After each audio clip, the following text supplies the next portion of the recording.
Shayla, Alicia, Trina, Tiffany, Anita. Hey, girls. Hey. Y'all, hold on. I need some water. I already know it now. I got to put some in my cup. Hold on.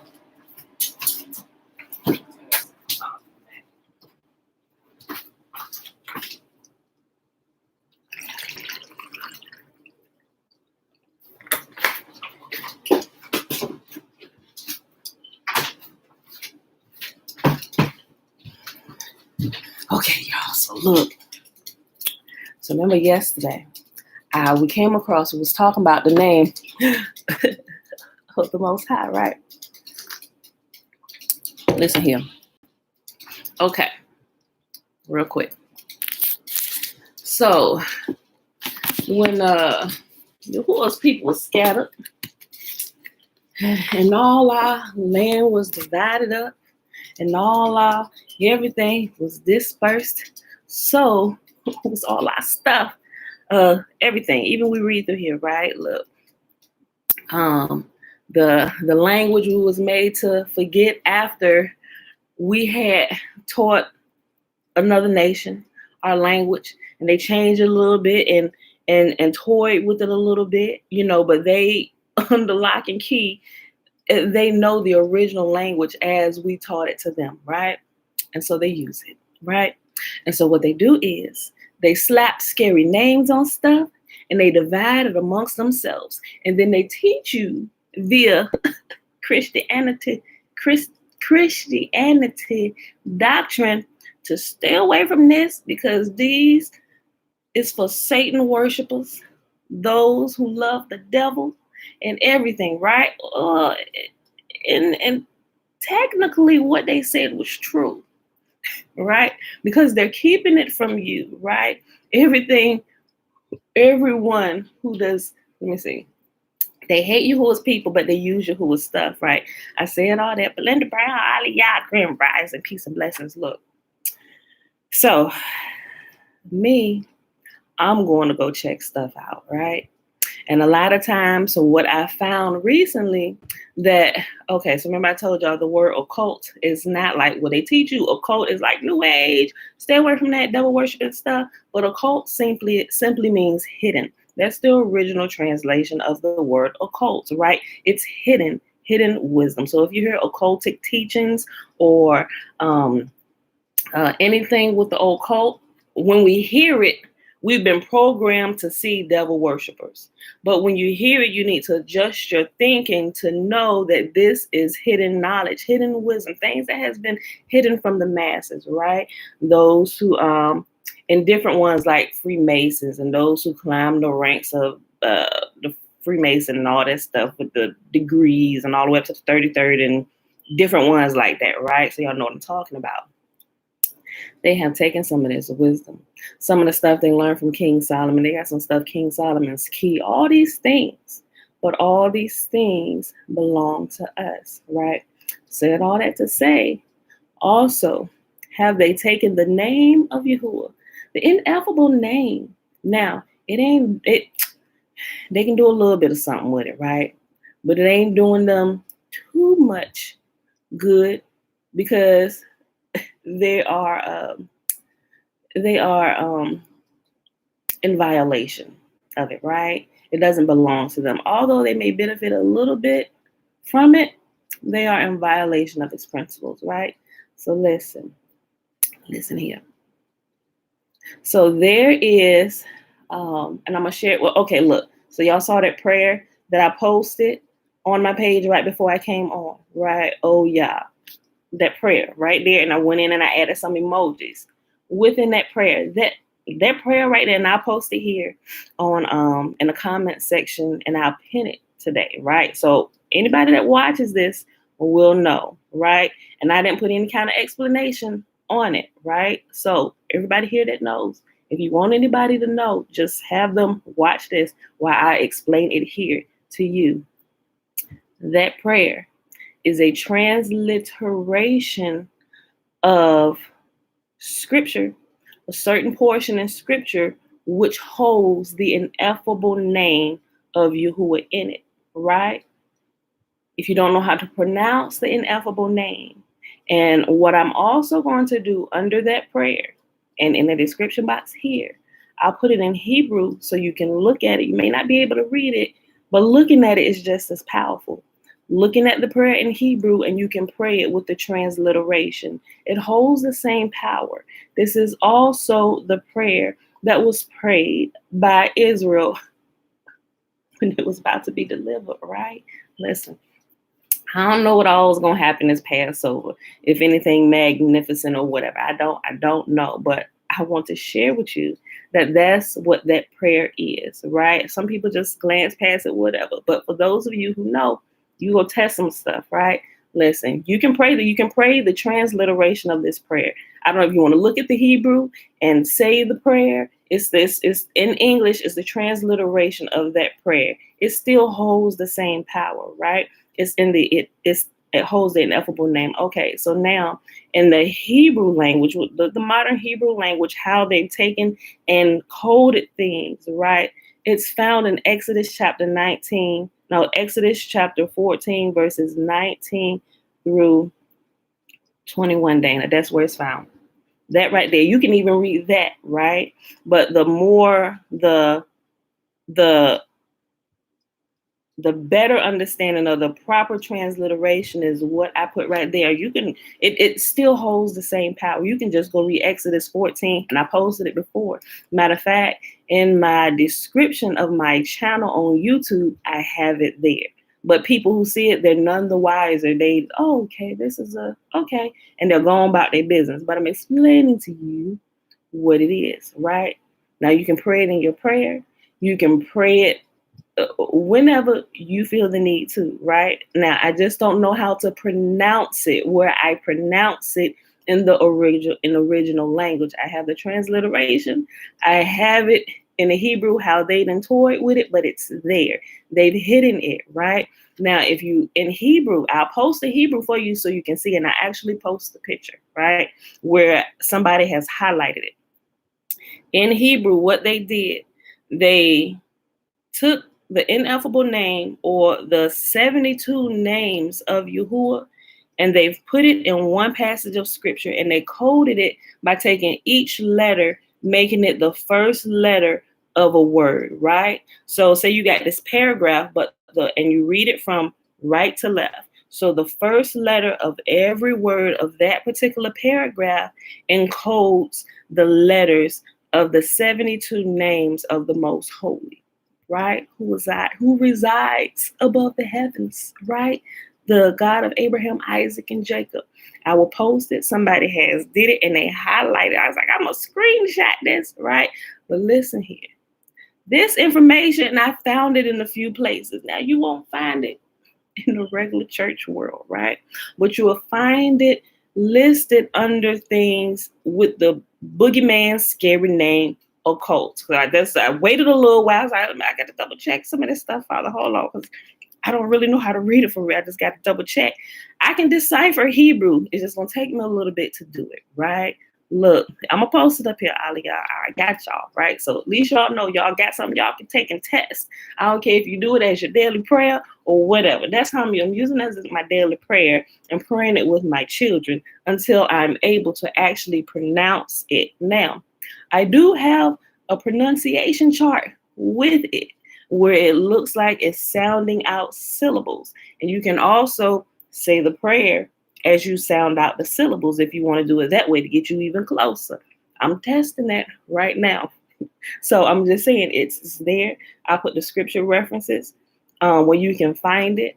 I'll put the Hebrew where you can look at it and the transliteration of what it means in the prayer, right? Okay. I just wanted to share it with y'all so at least y'all know, right? So y'all, okay. I figured, hey, Passover this, why not do this prayer with the family here, right? Even if your whole family, or you got older ones or whatever, do that as a prayer. Like, no, I got a prayer that I want to pray. It was translated from the Hebrew. Let's just pray this prayer over our meal. You said it's a prayer over your meal, whatever. Just pray the prayer. Okay. All right, y'all. So with that being said, shalom, Joanne, shalom. Okay.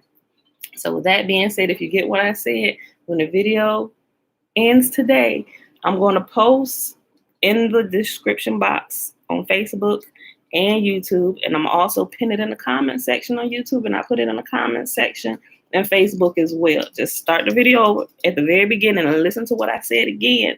That way you can see.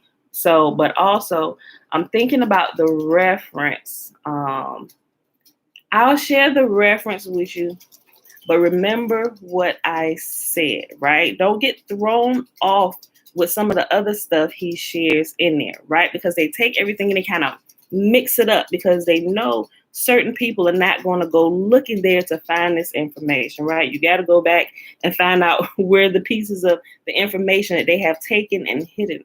I'm kind of good at that, right? So some stuff I don't share because some people who don't quite understand, like, wait a minute, what is this, right? I'm learning how to separate the meat from the bones, pulling out what's good, sharing what's good, everything else, that we'll put that off to the side somewhere. You don't need that. We only need what's good, right? And we can test what's good, okay? So remember that, y'all. All right. So with that being said, beautiful people, happy Friday. Happy Friday. I'm sorry for those of you on Facebook who missed me yesterday. I explained it when I came on, but I didn't realize my privacy settings had changed to friends only, and it started doing that automatically yesterday after I posted the video with the kids playing a video game. So everything that I posted after that, I realized that this morning everything was changed to like a more private setting. So I went back and I changed the things that I wanted public for everybody to see who are not necessarily our friends yet or whatever. Divine, picking at you, you don't eat meat, fam. Divine know what I'm saying, Dana. Good morning, Divine. Yeah, I don't eat meat, but he said for y'all that can't see, Divine picking at you, you don't eat meat, Pam. Laugh out loud. Yeah, but y'all get the analogy of what I'm saying. It's eat the meat, spit out the bones, but y'all get what I'm saying. Take what's good. I know y'all do. Take what's good, throw away what's bad. Separate truth from error, so. All right, yeah. It is Friday. Happy Friday. Tomorrow is Passover, and it looks about full. It'll be completely full Saturday. Well, yeah, you'll see her like 100% full Saturday as we get on tonight, but she will be 100% full on Sunday, y'all. So, yeah. I'm looking at my notes. Okay, yeah, so that's Saturday. Passover, then Feast of Unleavened Bread begins Sunday, very next day. All right, y'all. Happy Friday. It is March the 26th, 2021, day 112, year 3 of reading through the books of the law and the prophets, and of the 3-year consecutive day count, day 781. Today, y'all, we reading 1 Samuel, chapter 19, 20, and 21. Then we're going to hop over to the Legends of the Jews, starting with page 444. All right, y'all. So let me pull this up. I didn't even pull it up, so give me a second. I just kind of wanted to share it. I was going to share it yesterday, but I had to check something else. So I don't want to be giving y'all half information. Like I said, we can all test this together. Those who will, I've been testing it a little bit. I'm like, okay, but I ain't really ran into any, not that I want to run into any kind of life or death situation where I have the opportunity to use it. Like, I don't really want to run into one of those, but if I do, I got it. We're going to test it. Like, seriously.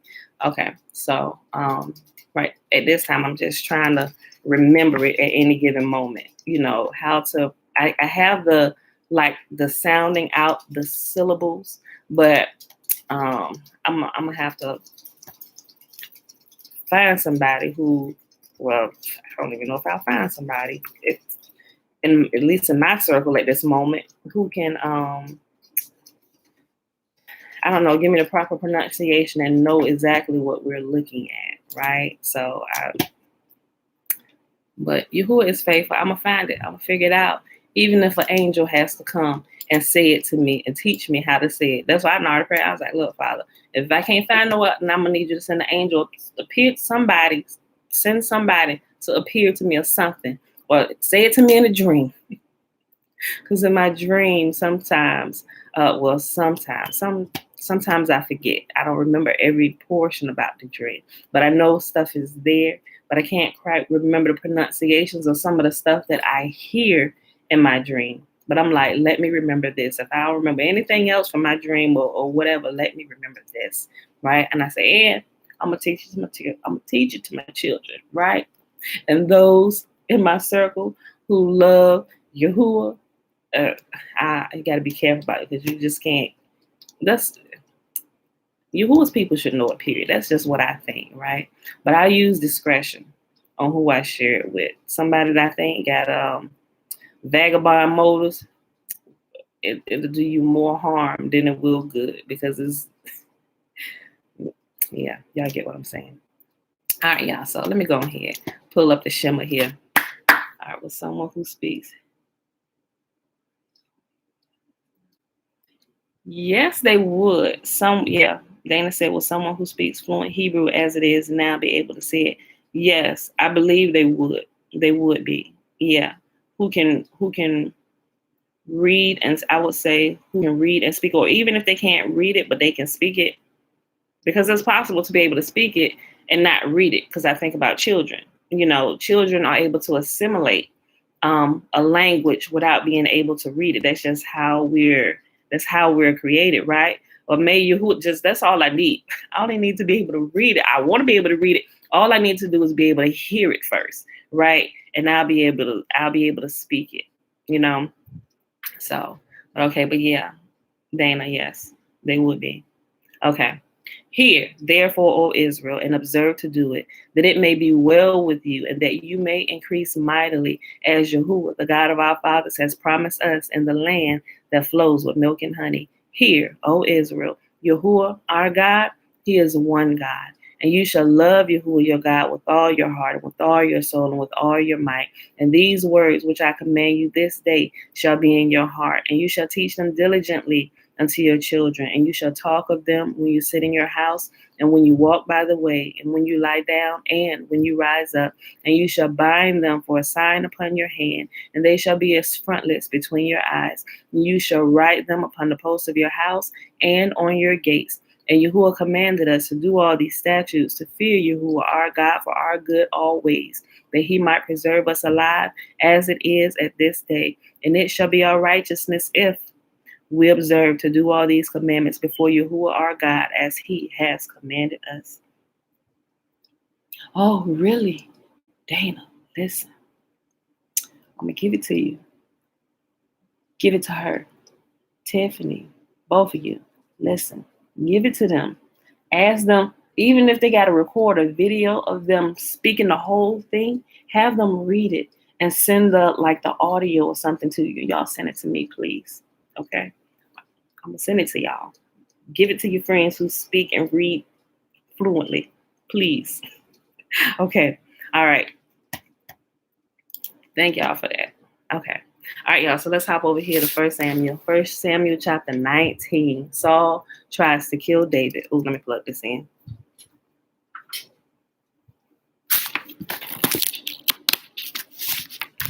Okay. Saul now urged his servants and his son Jonathan to assassinate David. But Jonathan, because of his strong affection for David, told him what his father was planning. Tomorrow morning, he warned, you must find a hiding place out in the fields. I'll ask my father to go out there with me, and I'll talk to him about you. Then I'll tell you everything that I can find out. The next morning, Jonathan spoke with his father about David, saying many good things about him. The king must not sin against his servant David, Jonathan said. He's never done anything to harm you. He has always helped you in any way he could. Have you forgotten about the time he risked his life to kill the Philistine giant, and how Yahuah brought a great victory to all of Israel as a result? You were certainly happy about it then. Why should you murder an innocent man like David? There is no reason for it at all. So Saul listened to Jonathan and vowed, as surely as Yahuah lives, David will not be killed. Afterward, Jonathan called David and told him about what had happened. Then he brought David to Saul, and David served in the court as before. War broke out again after that, and David led his troops against the Philistines. He attacked them with such fury that they all ran away. But one day, when Saul was sitting at home, with spear in hand, the tormenting spirit from Yahuah suddenly came upon him again. As David played his harp, Saul hurled his spear at David But David dodged out of the way, and leaving the spear stuck in the wall, he fled and escaped into the night. Then Saul sent troops to watch David's house. They were told to kill David when he came out the next morning. But Michal, David's wife, warned him, "If you don't escape tonight, you will be dead by morning." So she helped him climb through a window, and he fled and escaped. Then she took an idol, put it in his bed, and covered it with blankets, and put a cushion of goat's hair at its head. When the troops came to arrest David, she told them he was sick and could not get out of bed. But Saul sent the troops back to get David. He ordered, "Bring him to me in his bed so I can kill him." But when they came to carry David out, they discovered that it was only an idol in the bed with a cushion of goat's hair at its head. "Why have you betrayed me like this and let my enemy escape?" Saul demanded of Michal. "I had to," Michal replied. "He threatened to kill me if I didn't help him." So David escaped and went to Ramah to see Samuel, and he told him all that Saul had done to him. Then Samuel took David with him to live at Noah. When the report reached Saul that David was at Noah and Ramah, he sent troops to capture him. But when they arrived and saw Samuel leading a group of prophets who were prophesying, the spirit of Yahuah came upon Saul's men, and they also began to prophesy. When Saul heard what had happened, he sent other troops, but they too prophesied. The same thing happened a third time. Finally, Saul himself went to Ramah and arrived at the great well in Seku. "Where are Samuel and David?" he demanded. "They're at Naoth and Ramah," someone told him. But on the way to Naoth and Ramah, the spirit of Yahuah came even upon Saul, and he too began to prophesy all the way to Naoth. He tore off his clothes and lay naked on the ground all day and all night, prophesying in the presence of Samuel. The people who were watching exclaimed, "What, is Saul even a prophet?"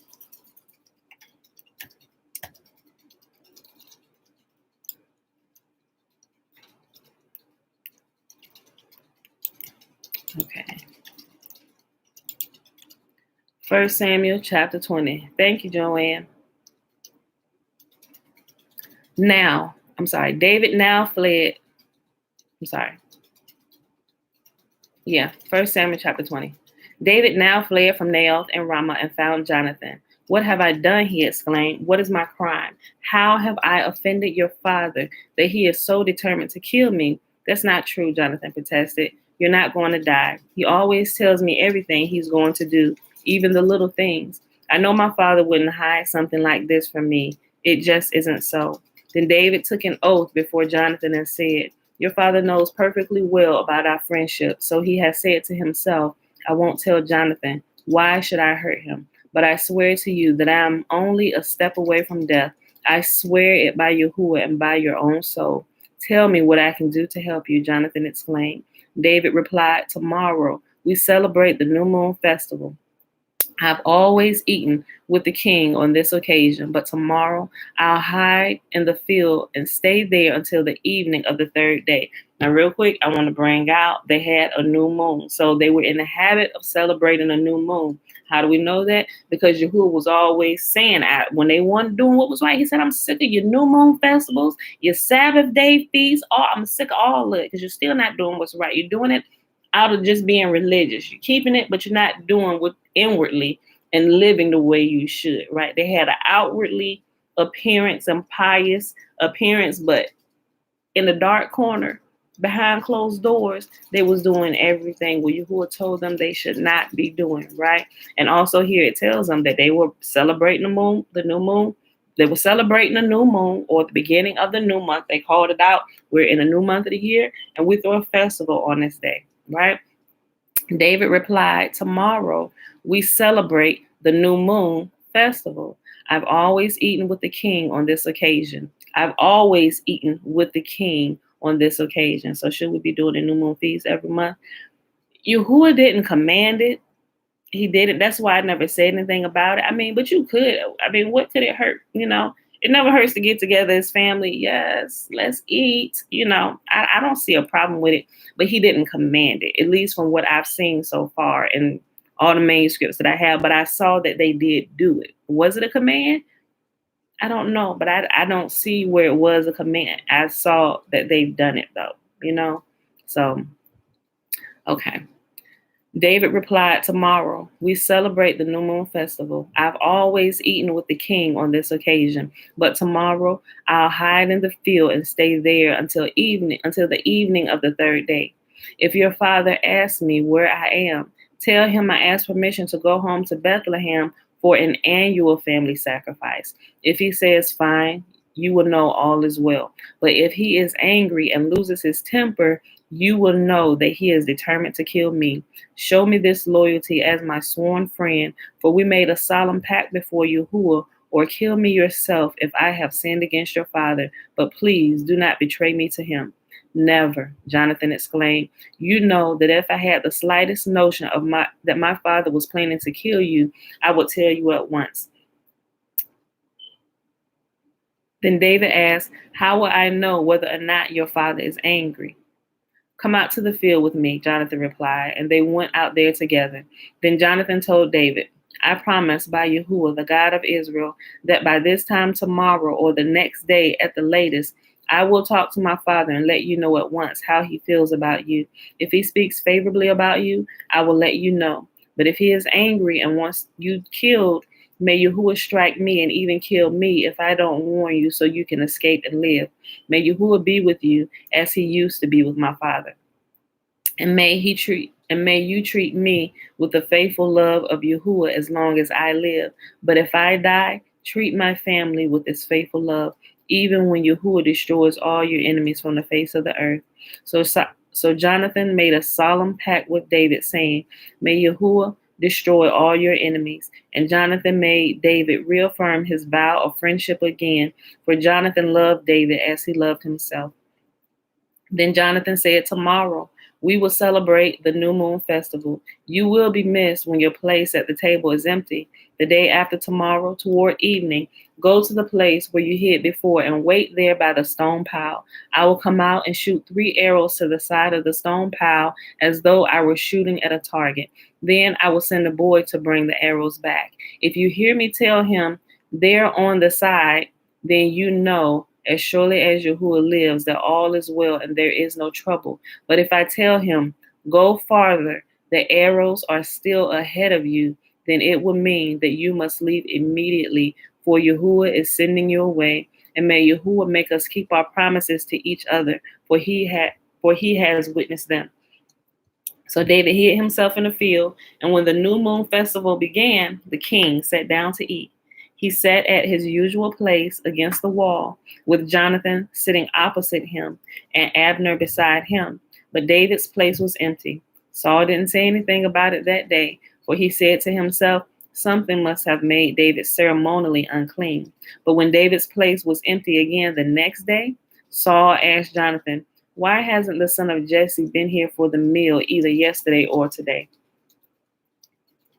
Jonathan replied, David earnestly asked me if he could go to Bethlehem. He said, please let me go, for we are having a family sacrifice. My brother demanded that I be there, so please let me go away to see my brothers. That is why he isn't here at the king's table. Saul boiled with rage at Jonathan. You stupid son of a whore.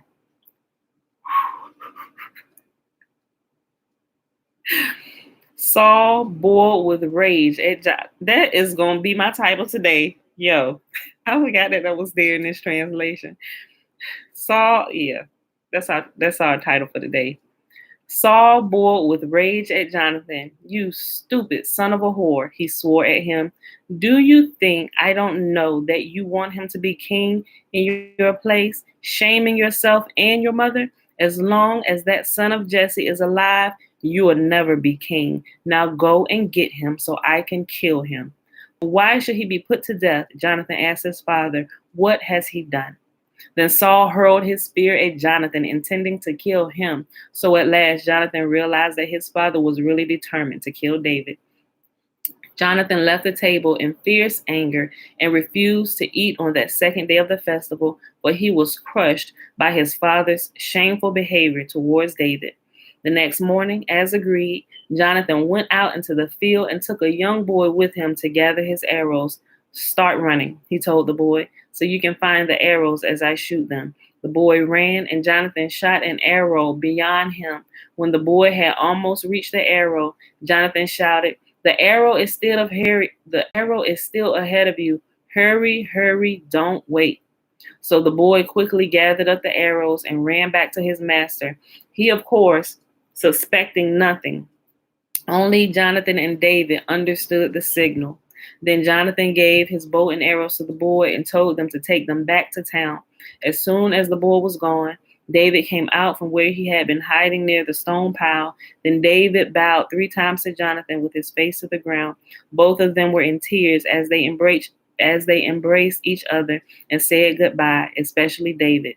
At last, Jonathan said to David, "Go in peace, for we have sworn loyalty to each other in Yahuwah's name. Yahuah is the witness of a bond between us and our children forever." Then David left, and Jonathan returned to the town. So when we read in the Legends of the Jews, we didn't already got to this point. That's why Jonathan didn't kill Mephibosheth, right? I think that's how you pronounce it, Mephibosheth. That was the one who, while they were escaping, his nurse dropped him and caused him to be injured. And from that point, he was lame in his feet, right? So he had he was in a wheelchair. So he had to kind of be carried around, or if they had a wheelchair, but it said he was lame in his feet from that accident when they were escaping. So Mephibosheth, King David, sat at his table, right? So he always treated him good because of this promise right here that he made with Jonathan.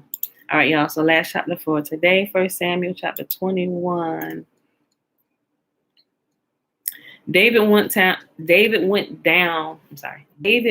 the town of Nob to see Abimelech the priest. Abimelech trembled when he saw him. "Why are you alone?" he asked. "Why is no one with you?" "The king has sent me on a private matter," David said. "He told me not to tell anyone why I'm here. I have told my men where to meet me later. Now, what's there to eat?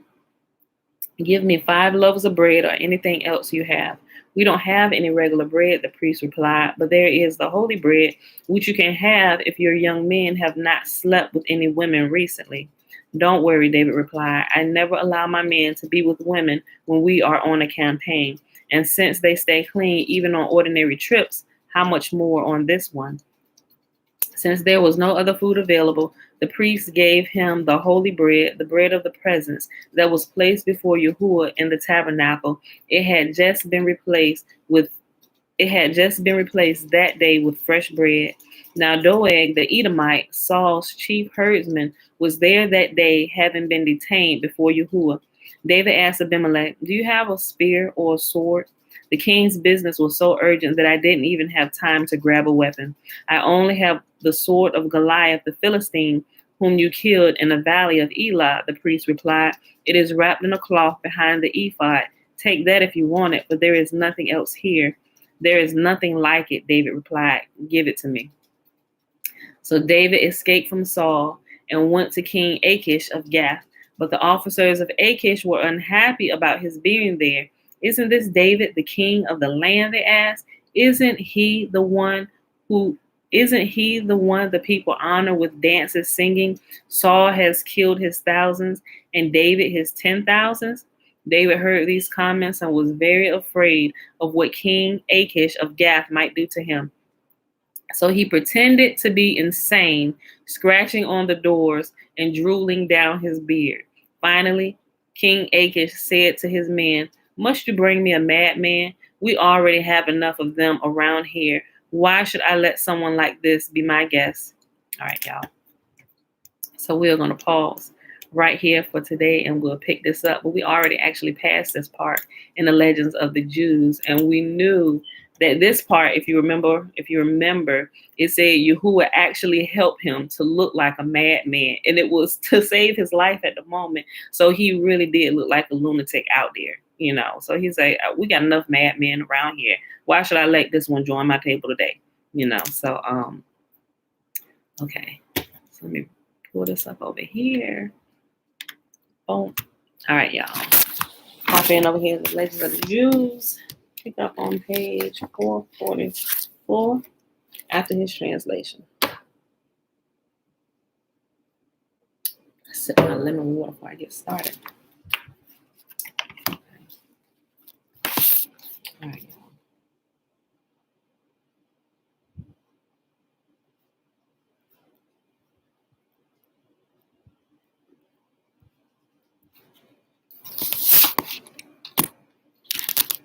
After his translation, remember, we're talking about Elijah, y'all. Okay. So we also know from yesterday, if you missed it, because it didn't pop up for whatever reason, you got to go back and listen to it yesterday, because we began talking about Elijah, and it tells you who Elijah really is and who he was before Yahuah sent him down here. So at the beginning, we heard about that great angel, the great, not horrible, but when they looked at him, they was like, he's horrible, he is going to kill me, right? That was Elijah. But in heaven, his name, the angel's name, he is the angel name he has is Sandalphon. So also, I have some books. Let me tell y'all, I've always kind of been enthralled with angels. Not that I would have them around, but I've completely been interested in them since I was younger. So I would get these books. My grandma had this book called Angels on Assignment, right? And when I saw it, it kind of just lit up to me. It was like Angels on Assignment and this other book called The Elijah Task. Some of you may know what that book is. But as soon as I saw it, it was like they lit up to me. You know how something draws your attention? I was a teenager because I was 19 when I joined the military and I was stationed back here. So I was 19 when I first saw them, because she had them in her little library. And I was like, oh, can I borrow these? Can I read these? She said, yeah, Pam, go ahead. I was like, okay. Now I can't remember to this day what the Angels on Assignment book had in it, but I know it had some stories about angelic encounters, and it was describing some of the angels, right? I don't remember it word for word, but I remember some of the things about the Elijah task, and some of the things that I've read in that today. Now understand, I was like, oh, they had that off just a little bit, So, but it was somebody who was translating, or somebody who was explaining these things that's not us. They're from another nation, right? It wasn't Israel who put these books out, right? They had some of the stuff right, but some of the stuff is off, right? Now I understand that today, right? Okay. Sometimes you have to play the fool others. Yeah, true. And it worked for King David that day, AUDIOBOOK. Okay, so that's where we're at, y'all. So we're reading about Elijah. So yesterday it starts, and it starts giving you the beginning story of it. And we also found out, this is the second time actually, where it talks about, remember the woman who Elijah prayed to Yahuah to give her a son. Remember her son? That was the place he would always stop. They made a room for him. Every time Elijah would come through town, they had a room for the man of God, right? You'll read that in Kings, in a regular Bible. But it was this woman and her son where we found out this son that Elijah had raised from the dead, that this would be the future prophet Jonah, that has a whole book, right? That was him. Was it Jonah? Yeah, that was Jonah. Yeah, it was Jonah. I was about to say, wait a minute, I hope I didn't get that mixed up with Joel, but no, it was the prophet Jonah. That little boy who Elijah rose back to life, that was the prophet Jonah. Okay, so we're picking it up today, y'all. After his translation, let me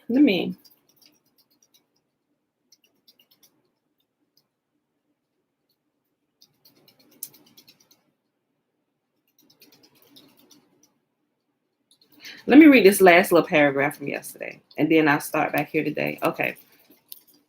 Elijah's miraculous deeds will be better understood if we remember that he had been an angel from the very first, even before the end of his earthly career. When Yahuah was about to create man, Elijah said to him, Master of the world, if it be pleasing in thine eyes, I will descend to earth and make myself serviceable to the sons of men. Then Yahuah changed his angel name, and later, under Ahab, he permitted him to abide among men on earth, that he might convert the world to the belief that Yahuah is one God. His mission fulfilled, Yahuah took him again into heaven and said to him, Be thou the guardian spirit of my children forever, and spread the belief in me abroad in the whole world. His angel name is Sandalphon, one of the greatest and mightiest of the fiery angel hosts. As such, it is his duty to wreathe garlands for Yahuah out of the prayers sent aloft by Israel. Besides, he must offer up sacrifices in the invisible sanctuary, for the temple was destroyed only apparently. In reality, it went on existing, hidden from the sight of ordinary mortals. All right, so also I have in some of my manuscripts, I have some things that give some deeper details that I've come across just this year, right? I just ordered all of them. I saw it, I was like, I'm getting them all. I'm getting them all, and I'm going through it. And it goes and it tells about the different ones. And I even have, like, they talk about the 5 books of Moses, but I'm not sure if you guys have ever heard about the 6th and 7th book of Moses and the 8th and 9th and 10th book of Moses. I ordered them too. Y'all, look. Okay. I'm telling y'all, boy, I'll save that for another day. But there's stuff in there that is specifically in those books of the things that Moses had written. Because remember we talked about how Moses, he didn't want to die. And all this time, Yahuah had to keep reminding him, Moses, you got 3 days left, son. Then you're coming. But it talks about how he went and he retaught the Torah. And he talked about how he wrote other multiple scrolls and stuff, right? So there are other things out there that Moses had written from the teachings that Yahuah had given to him to teach to Israel that are there. Now, some of them have been, some of them have been kept in good working order, and they've kind of translated it to English. But things that were missing, they'll make notes. Hey, this was what is your ordering? What is your ordering source for manuscripts? I'll order from everywhere. I look and I go through and I see the different ones. I'll also check Amazon. Amazon is my go-to place because everybody puts everything up there now. When you come to Amazon and you look for something and something is extremely high price, like $1,000, you best believe that is one of the resources you need to have. They jack the prices up because only certain people can get them. Everybody ain't got $1,000 to spend on the book, so they jack the price up. And those who are serious, they'll make the purchase. So they're trying to negotiate the price or something. However, but when I see it high price there, I'll start looking for it in other places. There was one that I found extremely high price on Amazon. It was like $2,500. I said, blessed be the most holy. I'm not, if I don't have to, paying this for this book. I said, I'm looking somewhere. I found it on eBay. Apparently somebody didn't know what they had. Selling on eBay for $29. You think I ain't get it real quick? I couldn't whip out my card fast enough, and I got it. So I look everywhere. So, but I have to verify some of my stuff, right? So, but if it looks kind of close and if it got reviews, I'll look at it. I'm like, okay, so, and then I go through the process. If it's some good reviews and if it's some bad reviews, I kind of pause. But then I'll read the bad reviews and I'll look at what they're saying. If it seems that because you can tell you can kind of tell people who read stuff and just gloss over it and don't pick it up, right? Don't realize what they have in their possession. Why? Probably because it's not for them, right? It ain't the time for them to have it if they need to have it at all. So with that in mind, if there's a digital version that I can get, I'll get the digital version first and kind of go through it myself, because you can't really bank 100% if there are bad reviews. But I will keep the bad reviews in mind, which will have me being extra cautious. Okay, well, I don't know what this person knows, if they're even learning this, or if they was just looking for a quick fix for something or whatever. So I'm gonna keep this in mind, what these people said, and I'm gonna go through it myself based on what I know and what I have researched up until this point, and I'll make the decision whether this is a good or bad resource, right? And so that's my process of doing things. So my ordering source for manuscripts or books There's a lot of different places. I'll start with a Google search and then I'll go to YouTube and see if anybody has made a video about it. Then I start going to websites, checking out different things and things that were recommended by them. That's how I kind of go through my list of finding stuff, right? But I always start with a Google search. And then if they have like different libraries or different places that you can find it, I'll start looking. That's just kind of my process, how I go through stuff. So my ordering source is just different places. So, okay. Let me go back to your reading. All right, Tiffany, love you. We recorded. Okay, y'all. So, oh yes, 8:05. Where we at? We have 45 minutes. Okay, let me get through this section. Okay.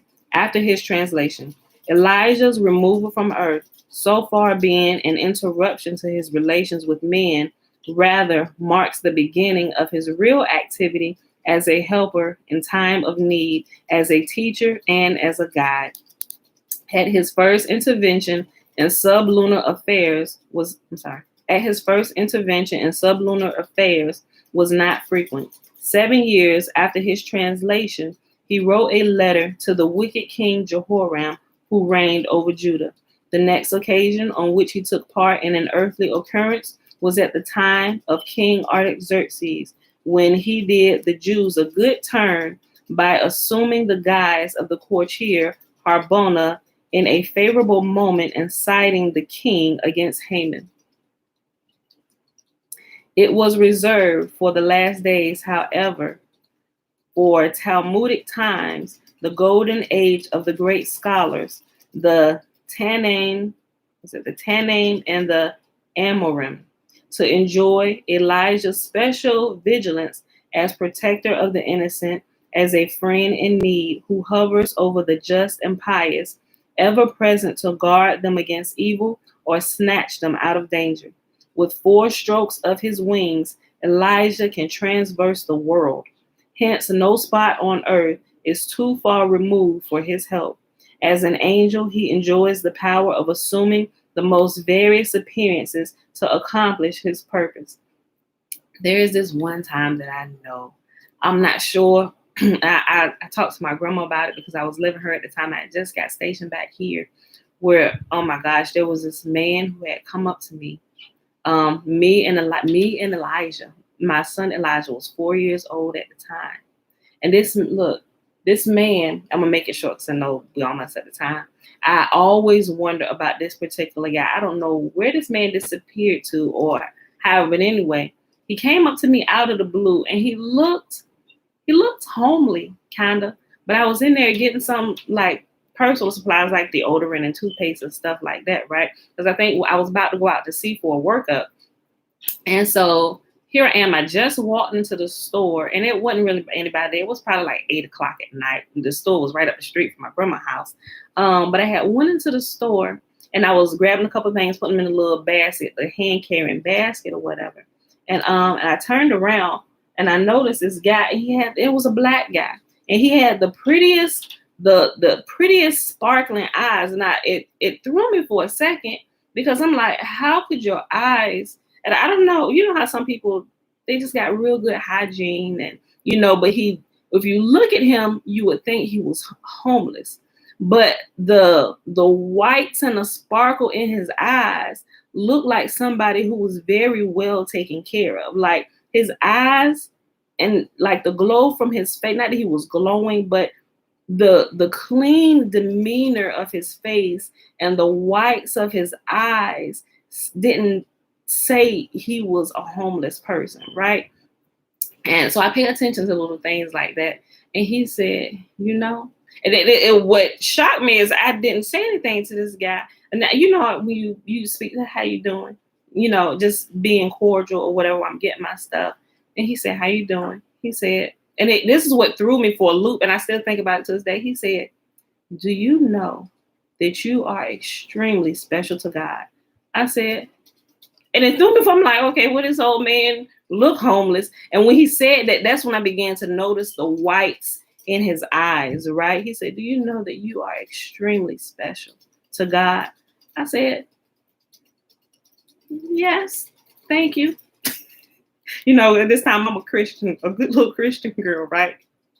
So, granted, I wasn't married at the time and I had a child, but I had changed my ways. I was like, yes, thank you. He said, no. He said, he has his eye on you and he loves you dearly. I said, and it kind of the way he said it, it just made my whole soul warm over. I said, thank you again. He said, okay. And he turned around and he left. But as soon as he left, like he didn't have anything in his hand, he just walked right out the store, right? And so, but when he walked out the store, you know how you open up doors and it had a little ding bell at the top. He walked out, but as soon as he walked out, I thought about that book, Angels on Assignment, that my grandma had recently just let me borrow. So no sooner than the door, when it opened, it dinged, and he walked out, I thought about the book. And I went and I actually, because we was kind of like right there. I grabbed Elijah, I set the basket down. I said, wait a minute, because I was just going to test, and I asked him if he was a freaking angel, right? Because what I had read from the book, look. So, but when I opened the door, the man was nowhere to be found. And I'm like, okay, so I'm looking, I'm like, he couldn't have pulled off that fast if he was in a car because he would still be backing away. I literally turned right around as soon as before the door closed, I was headed to the door. The Dollar General, it was on a strip of stores. And he would have to have transversed at least, 50 steps to get into the next store, right? But it was like a mom and pop shop that was already closed, right? So I'm like, and I'm looking, and then the Dollar General where my grandma lived at, it's like the Main Street Military High. I'm like, where could this man have gone? And I said, hello, excuse me, sir. And I'm looking, I'm like, and I just stood there for a second, and I'm thinking, where could this man have gone? And I'm like, I started thinking, I was like, Father, was that an angel? But I thought about this when I started reading this, and I still think about this to this day. I'm like, there is no way in the world that this guy could have. First of all, he was an older guy, and older people ain't taking off running so all of these things I'm thinking about. I'm like, where could this guy have gone in a matter of less than a minute? Right? There was no car backing out. He couldn't have made it to the side of the building, because there's no walkway. There's grass over here, and the median is that. Where are you gonna go? Right? So, but anyway. I just wanted to share that. But I think about stuff like this, right? Okay, so let me hurry up because we almost at time.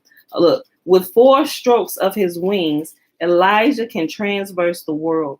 Hence, no spot on the earth is too far removed for his help.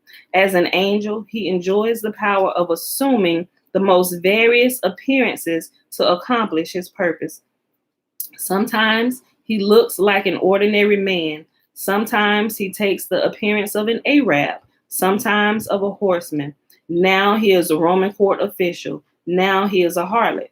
Once upon a time, it happened that when Nahum, the great and pious teacher, was journeying to Rome on a political mission, he was without knowledge, robbed of the gift he bore to the emperor as an offering from the Jews. When he handed the casket to the ruler, it was found to contain common earth, which the thieves had substituted for the jewels they had extracted.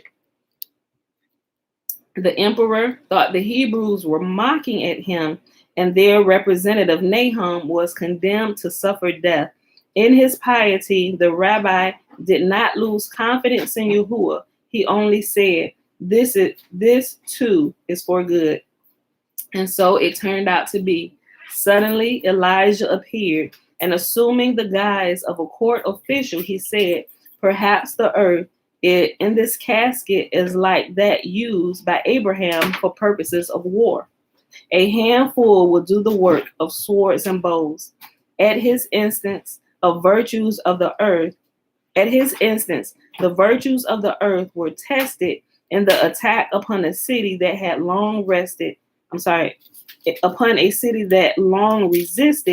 Roman courage and strength. His superstition was verified.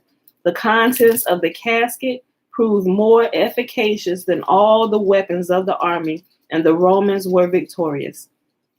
Nahum was dismissed, laden with honors and treasures, and the thieves who had betrayed themselves by claiming the precious earth were executed. For naturally enough, Elijah works no wonder for evildoers. Boom, which goes back to what I said about the ineffable name of Yahuah that you will find flowing through occultic materials. But what I've noticed, it doesn't seem to be doing much good for some of these people. They may see little things happening while they're calling on angelic forces to help them with things, but their motives are impure, right? Remember, I told you as I was reading through the book of, what's the angel name? The book of YisraEL, and it talks and it goes through these things, even in these other books of Moses. The 6th and 7th, 8th, 9th, and 10th book of Moses talks about the purity that those who are asking Yahuah for things that they must have. Like if heaven and earth is going to work on your behalf and the elements are going to come to your aid, for you to experience the full manifestation of what you're asking for, you must be pure and holy, and your motives must be pure and holy and honorable, right? You can't be like, oh, I'm sick of sis, I want her to die today. Now that we want kind of like witchcraft stuff now, right? Because your motives are impure and your intent for what you're about to use these tools for is impure. And it's one of detriment and harm to another person, right? These things, there are simply tools, but it is your intent on what you plan on doing with this wisdom and knowledge, which will determine your outcome, if you get one or if not, right? And a lot of times, if your motives are impure, the most holy things will not work for you. It would just be like, what is this? This nothing is working here. Your intentions are wrong and you want to bring harm to someone. Therefore, it will lie dormant in your hands, right? But now, if it's for pure protection and you truly indeed are holy and you have been set apart, we're going to see a little supernatural thing happen for you. Look, okay. Another time, for the purpose of rescuing Rabbi Sheila, Elijah pretended to be a Persian. An informer had announced the rabbi with the Persian government, accusing him of administering the law according to the Hebrew code. Elijah appeared as a witness for the rabbi and against the informer, and Sheila was honorably dismissed. When the Roman bailiffs were pursuing Rabbi Meir, Elijah joined him in the guise of a harlot. The Roman emissaries desisted from their pursuit, for they could not believe that Rabbi Meir would choose such a companion. A contemporary of Rabbi Meir, Rabbi Simon ben Yohai, who spent 13 years in a cave to escape the vengeance of the Romans, was informed by Elijah of the death of a Hebrew-baiting emperor so that he could leave his hiding place. Equally characteristic is the help of Elijah afforded to the worthy poor. Frequently, he brought them great wealth. Rabbi Kihana was so needy that he had to support himself by peddling with household utensils. Once a lady of high standing endeavored him to force him to commit an immoral act, and Kahana, preferring death to iniquity, threw himself from a loft. Though Elijah was at a distance of 400 parasangs, he hastened to the post in time to catch the rabbi before he touched the ground. Besides, he gave him means enough to enable him to abandon an occupation beset with pearls. Rabbi Bar Abahu likewise was a victim of poverty. Are we dropping it off today? Okay. He admitted to Elijah that on account of his small means, he had no time to devote to his studies. Thereupon Elijah led him into paradise, bade him remove his mantle and fill it with leaves grown in the regions of the blessed. When the rabbi was about to quit paradise, his garment full of leaves, like leaves that fall from tree leaves, right? Okay.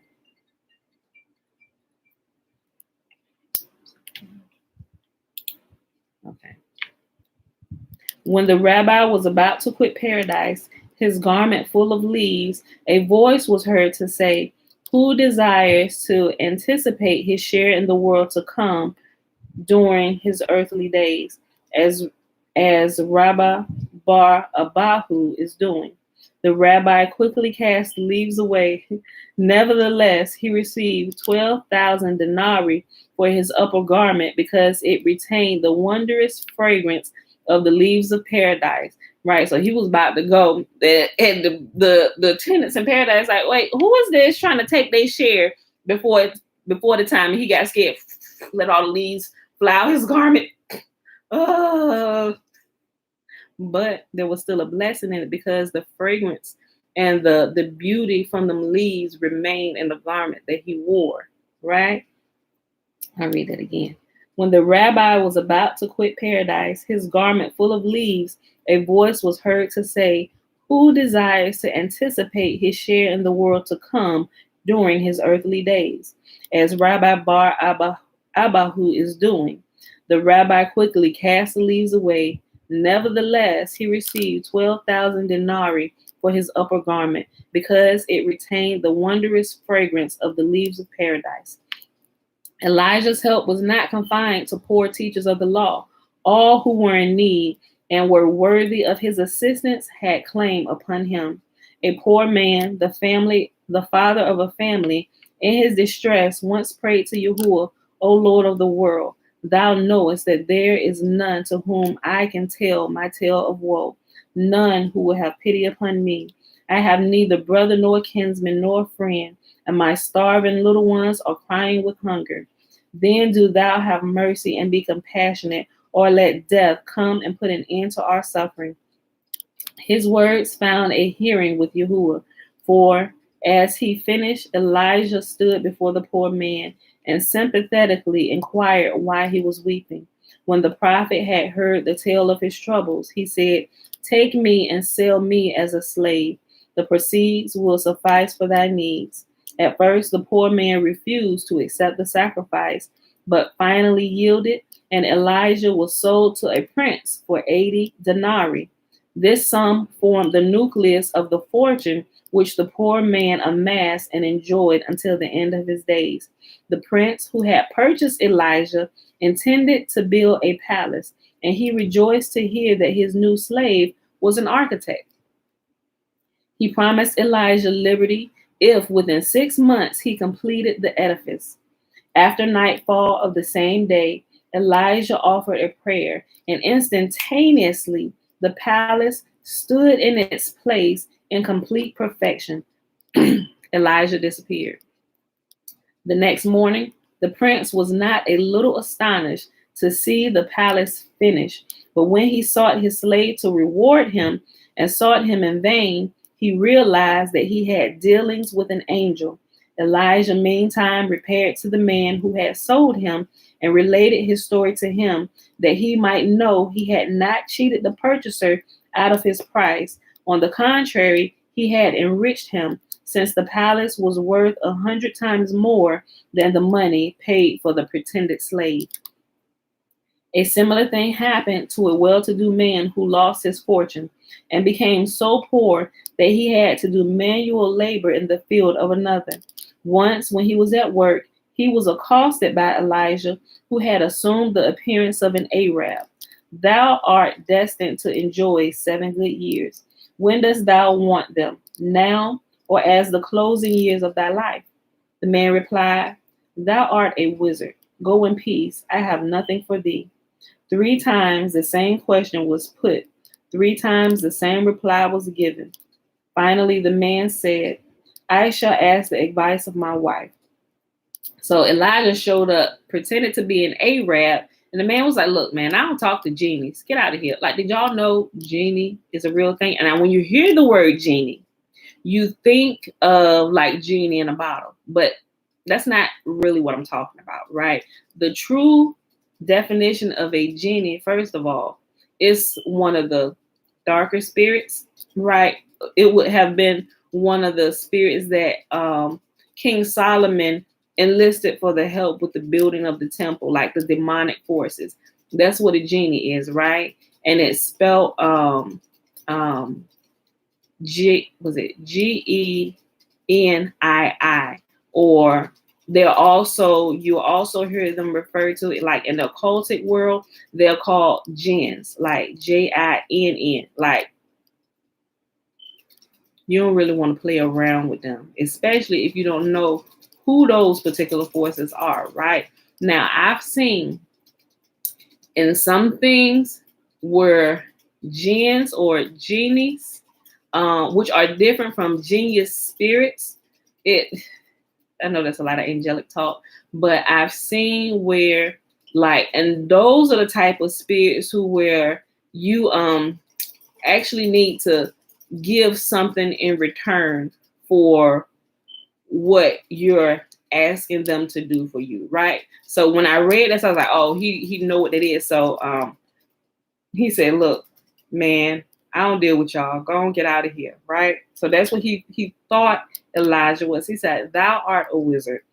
I don't need anything from you, right? Because a lot of times you'll see, like in movies, sometimes I think they take it overboard a little bit. It's like, oh, well, for me to do this, I need a blood sacrifice. Promise me a body or something. It's kind of like on those lines where it's like, look, thou art a wizard. You got to go and get away from here, right? So just so you know. Once, when he was at work, he was accosted by Elijah, who had assumed the appearance of an Arab. Thou art destined to enjoy 7 good years.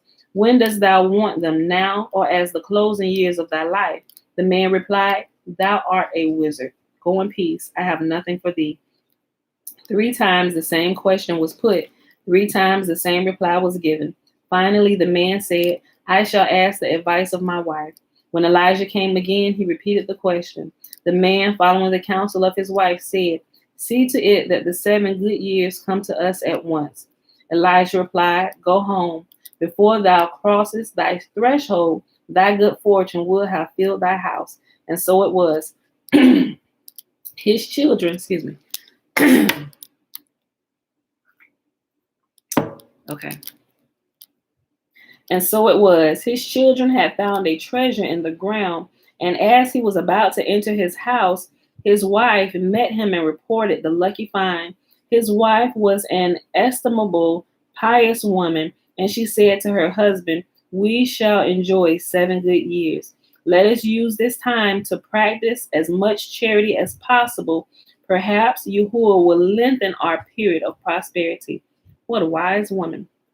Because when things come to you, and it's like, if you blow it, look, because you might go through another cycle of lack.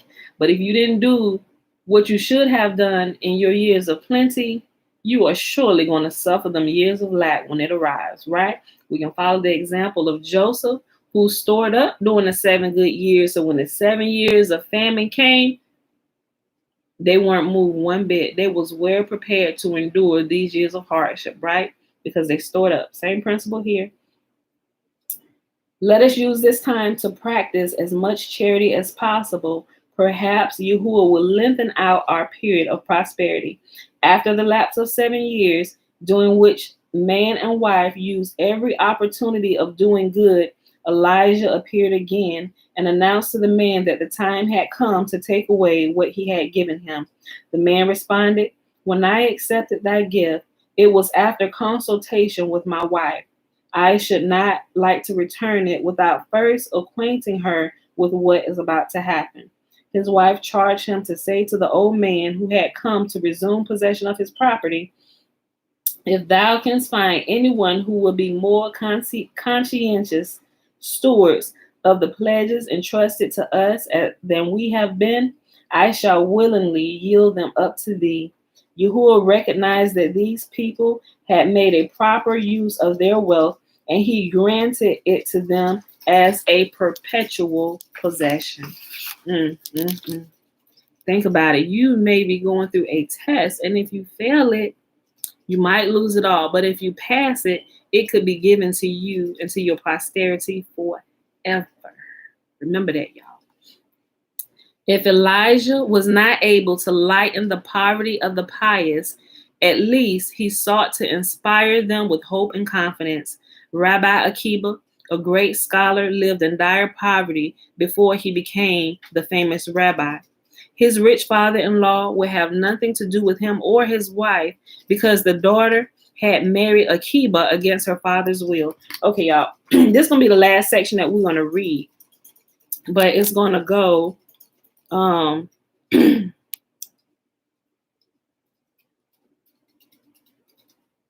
going to read the rest of this and then we'll pause. But it's still a nice little bit of the paragraph. I'll probably be done reading it in about 5 minutes, just in case y'all were wondering. Okay. His rich father-in-law would have nothing to do with him or his wife because the daughter had married Akiba against her father's will. On a bitter, cold winter night, Akiba could offer his wife, who had been accustomed to the luxuries of wealth, to what the luxuries of wealth can buy, nothing but straw as a bed to sleep upon, and he tried to comfort her with assurances of his love for the privations she was suffering. At that moment, Elijah appeared before their hut and cried out in supplicating tones, "O good people, give me, I pray you, a little bundle of straw. My wife have been delivered of a child, and I am so poor I haven't enough straw to make a bed for her." Now, mind you, he was just saying this is all they had, right? This look. We see Elijah doing this with the widow woman too. Remember, I think it was the widow from Zarephath. Elijah showed up. She said, "Look, man, me and my son about to die. We about to take this last little bit, go ahead and make us our last meal. We're gonna eat it and we're gonna die." He said, "Okay, woman, you do what you said, but first, make me a meal." And anybody's like, "Well, first of all, how selfish is, didn't I just tell you me and my son was about to die? This is our last meal. We're gonna eat and we're gonna die." Then you would say, "First, make you a little piece of cake." Okay, we're gonna do it because we heard about your good rep. Actually, she didn't know who Elijah was, but she did it, not knowing who Elijah was. And then her good in doing this proved she had a good heart. She was willing to give and she was unselfish, right? Because somebody who has a truly good heart, they're not going to stand by, see you suffering. Even if they don't have much, they'll offer you a little of what they do have and they'll make it work, right? So Elijah seems to show up to people like this in order to give them an opportunity to have their dire situation turned around, right? And a lot of times we don't even know what's happening because we don't see an angel show up before us or a man coming down from heaven in fiery chariots. "I'm Elijah. Tell me what you need and I'll tell the most holy so we can provide." No, certain things happen and we see how you respond. That's how it happens for us here. Okay, look. At that moment, Elijah appeared before their hut and cried out in supplicating tones, "O good people, give me, I pray you, a little bundle of straw. My wife has been delivered of a child, and I am so poor I haven't had enough straw to make a bed for her." Now Akiba could console his wife with the fact that their own misery was not so great as it might have been, and thus Elijah had attained his end to sustain the courage of the pious. In the form of an Arab, he once appeared before a very poor man whose piety equaled his poverty. He gave him 2 shekels. These 2 coins brought him such good fortune that he attained great wealth. But in his zeal to gather the worldly treasures, he had no time for deeds of piety and charity. Elijah again appeared before him and took away the 2 shekels. In a short time, the man was as poor as before. A third time, Elijah came to him. He was crying bitterly and complaining of his misfortune. And the prophet said, "I shall make thee rich once more, if thou wilt promise me under oath that thou wilt not let wealth ruin thy character." Ooh, my G. Listen, that'll, like my mama said, that'll preach, right? Your true character is really found out when you come into lots of money, right? And a lot of times people who had nothing and then they get something big like winning the lottery or an inheritance is dropped on them before they had the time to daily fix their character, they end up losing that through foolish actions, right? Improper decisions. You ain't never had money. Now you got money. Now you buying everybody a house. You buying up all the latest shoes. all the latest fashions, you dripping, right? Saucy, look at me. Like you spending your money on things that decrease in value, right? You're not buying homes to use as a business and rent them out to create more money. You're buying homes for people to live in that are becoming liabilities to them. Like you ain't making no money off of this. You ain't renting it out to them. You buying it and giving away. Not saying that you shouldn't bless people if you can. But if you're doing this and you come from nothing and you have no wisdom about finances and how it works, it's almost guaranteed that you will be broke in a matter of 5 to 7 years, and some of you possibly a year, because you're foolish and your character has not been developed. Neither has your understanding and wisdom of how this world works, right? So blessed be the most holy that he allowed us to struggle for so many years and slowly begin to amass and build wealth. So when we have big things drop, we're not like, oh my gosh, $10,000. What is our payroll is more than that every 2 weeks, right? So it's things like that. And we understood these principles a lot. So money, it really brings out who you really are. And something one of my pastors said a while ago, it said, money didn't change you. Money only brought out who you really were, right? Ooh. A third time Elijah came to him. He was crying bitterly and complaining of his misfortune. And the prophet said, I shall make thee rich once more, if thou wilt promise me under oath, thou wilt not let wealth ruin thy character. He promised. The 2 shekels were restored to him. He regained his wealth, and he remained in possession of it for all time, because his piety was not curtailed by his riches. Poverty was not the only form of distress Elijah relieved. He exercised, water, y'all, hold on. Okay. He exercised the functions of a physician upon Rabbi Shimi Bar Ashai, who had swallowed a noxious reptile. Elijah appeared to him as an awe-inspiring horseman and forced him to apply the preventives against the disease to be expected in these circumstances. He also cured Rabbi Judah Ha-Nashi of a long-continued toothache by laying his hand on the sufferer, and at the same time, he brought about the reconciliation of Rabbi Judah with Rabbi Yahuah, whose form he assumed. Rabbi Judah paid the highest respects to Rabbi Yahuah after he had found out that Elijah had considered him worthy of taking his appearance. On another occasion, Elijah reestablished harmony between a husband and his wife. The woman had come home very late on Friday evening, having allowed herself to be detained by the sermon preached by Rabbi Meir. Her autocratic husband swore she should not enter the house until she spat in the very face of the highly esteemed rabbi. Meantime, Elijah went to Rabbi Meir and told him a pious woman had fallen into a sore predicament on his account. To help the poor woman, the rabbi restored to a ruse. He announced that he was looking for one who knew how to cast spells, which was done by spitting into the eye of the afflicted one. When he caught the sight of the woman designated by Elijah, he asked her to try her power upon him. Thus, she was able to comply with her husband's requirement without disrespect to the rabbi, and through the instrumentality of Elijah, conjugal happiness was restored to an innocent wife. Let me tell y'all, marriage is really, really important to the Most Holy, right? There are a lot of things that Yahuah would do to keep the sanctity of a marriage together. No matter who was foolish, right? If they both were truly repenting, they really wanted to work, Yahuah help see them through. Even though it may look like a complete crap show right now and the whole world knows, right? Yahuah is all for marriage and restoring the sanctity of marriage. It doesn't matter what was done and who did it, who was innocent and who was guilty, right? Okay. Elijah's versatility is shown in the following occurrence. A pious man bequeathed a spice garden to his 3 sons. They took turns in guarding it against thieves. The first night, the oldest son watched the garden.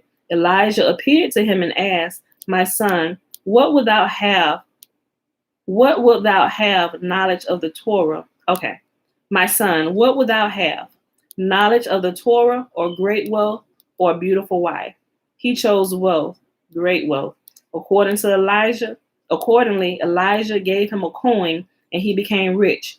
To the second son, to whom Elijah appeared the second night, chose knowledge of the Torah. Elijah gave him a book, and he knew the whole Torah. The third son, on the third night, when Elijah put the same choice before him as before his brothers, he wished for a beautiful wife.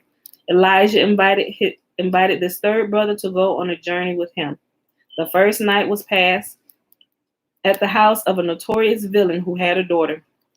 During the night, Elijah overheard the chickens and the geese say to one another, "What a terrible sin that young man must have committed, that he should be destined to marry the daughter of so great a villain." The two travelers journeyed on. The second night, the experiences of the first were repeated. The third night, they lodged with a man who had a very pretty daughter. During the night, Elijah heard the chickens and the geese say to one another, "How great must be the virtues of this young man, if he is privileged to marry so beautiful and a pious wife." In the morning, when Elijah arose, he at once became a matchmaker. The young man married the pretty maiden, and the husband and wife journeyed homeward in joy. If it became necessary, Elijah was ready to do even services of a sexton. When Rabbi Akiba died in prison, Elijah betook himself to the dead man's faithful disciple, Rabbi Joshua, and the two went together to the prison. There was none to forbid their entrance. A deep sleep had fallen upon the turnkeys and the prisoners alike. Elijah and Rabbi Joshua took the corpse with them, Elijah bearing it upon his shoulder. Rabbi Joshua, in astonishment, demanded how he, a priest, dared defile himself upon a corpse. The answer was, "Yahuah forbid. The pious can never cause defilement." Ooh. The answer was, "God forbid. The pious can never cause defilement."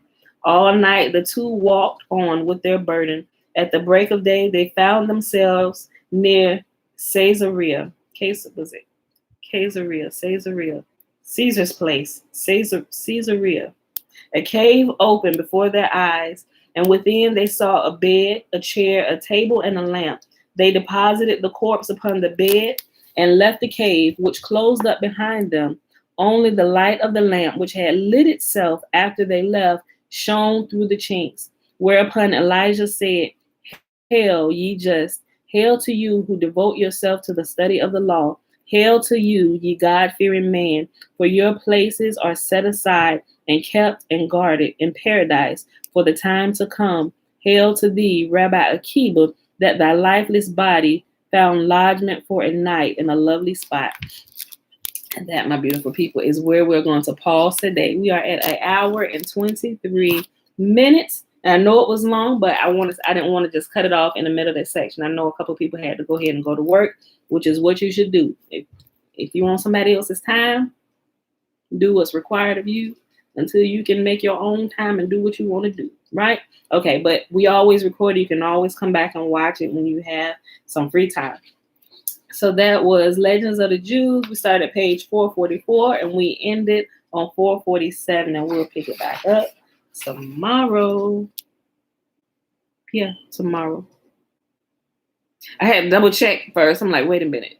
Am I supposed to read tomorrow? Because it's Passover. But Passover's at sundown, so we'll be here tomorrow. And Sunday, the Sabbath, which is also the double Sabbath, the first day of unleavened bread, we won't be here. We actually rest. Okay. All right, y'all. So that being said, that was 1 Samuel 19, 20, and 21. It is Friday, March the 26th, 2021. Day 112 of year 3 of reading through the books and the prophets, and of the 3-year consecutive day count, day 781. All right, let's go ahead and do the blessing real quick. And I saw a comment. I'll check it real quick. Let's see. Remember, the blessing is found in Numbers chapter 6. Remember, the first 21 verses is the Nazarite vow. The blessing begins at verse 22. And Yahuah spake unto Moses, saying, Speak unto Aaron and unto his sons, saying, On this wise ye shall bless the children of Israel, saying unto them, May Yahuah bless us and keep us. May Yahuah make his face to shine upon us and be gracious unto us. May Yahuah lift up his countenance upon us and give us peace. And they shall put my name upon the children of Israel, and I will bless them. Okay. Double check the comment real quick. Gotta get on up out of here.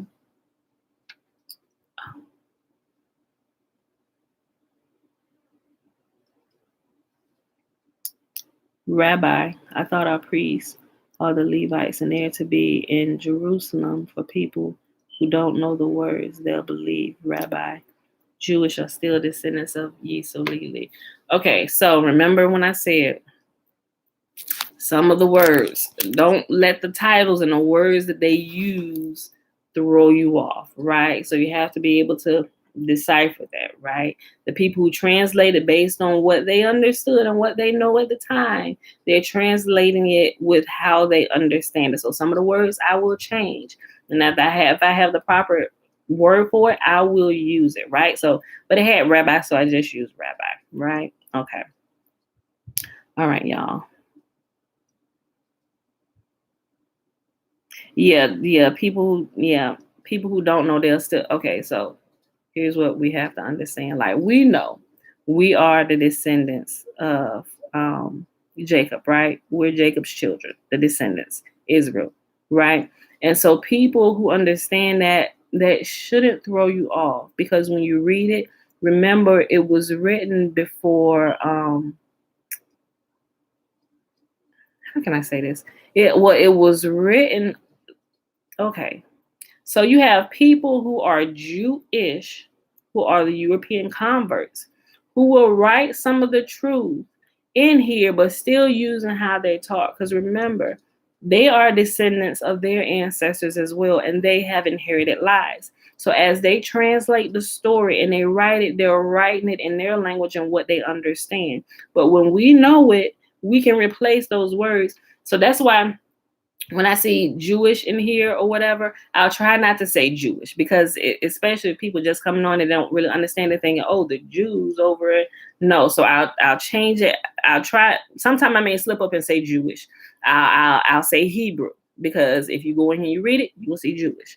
But it's a part of growing and learning. It's something the more you do it, the better you'll become at it, and it won't trip you up, right? You just kind of have to pause when you feel like that. Okay, pause. That's okay. What is the truth? Just kind of walk through the process and make sure you bring yourself back in alignment. Okay, remember, this was a Jewish guy that wrote it and translated. And blessed be the most holy that he did, because none of our people at that time, we had been so far removed from our language that nobody in captivity, as far as I'm not saying nobody, because some people do, but they don't have the platform to put it out like he had. Right? Y'all get what I'm saying? So be mindful of those things. Be critical, but also be mindful of what's happened. Our books and stuff, it has been preserved in great detail in a lot of ways. Although a lot of them have been tampered with, some things have been added, some things have been taken away. But if we understand that, when we get what has been preserved, Yahuah allowed them to preserve it. They have the platform to put it out. Now Yahuah is bringing it all back into our charge, into our care, because we are the ones who he has given his word to. Now we're able to remove the garbage that they have added, and we can translate it appropriately, right? So they've given it back to us in a mess, but it's only us. Yahuah reserves certain things only for his people. They can take it and they can pass it along. Like all these years, they having it, teaching it in their synagogues, adding the Talmudic things on top of it, telling it to you like this. And I'm sitting here watching all this. I'm like, y'all sitting here do this and y'all have no clue what y'all have in y'all hands, and it has no power for you. And you're doing all these religious things and all this, but you don't even really understand what that is. They're doing this out of religiousness, and while they're reading, whatever, how they said, they rocking back and forth. I say, you don't really even understand what that is, right? You see them doing this, but when I look at them, I say they are completely clueless about this, and they're trying to act out something which is something natural that happens within the sons and daughters of Yisolele, or the descendants of Jacob, who have been scattered abroad, right? When you see the Jewish people reading the scriptures or reading the holy scrolls, singing and rocking back and forth, they're trying to mimic and imitate what happens naturally in the sons of God, in the sons and daughters of God. Because when the light and truth comes inside of us, our spirits literally begin to sing. The song inside of us literally wakes up, and we can't do anything but praise the name of Yahuah. That rocking back and forth, that's a reverence. Like, oh, think about it, y'all. When you hear truth, like your soul literally shakes down deep in your shanana, and you can't help but to, oh my God, and you rock like, oh my God, and you fall to your knees. That's something that its power that happens only on the inside of us, right? It identifies us. While they're going through the religious acts of trying to mimic what doesn't belong to him, when truth comes to us, we can take that same book and it will enlighten us literally, and we literally become gods walking this earth, my G. Don't get me started today. Oh, I'm already hot, sweating under the arms, already trying to explain this to y'all. But we gotta go, y'all. We already passed our time. I love y'all. And I'll see y'all back here. Look, hold on. Yeah, it still grinds my ears when I hear it. That's all I know. But you gotta learn how. I completely get you. Now I had those moments like, oh my God, just shut up. What did you ain't even saying that the right way, right?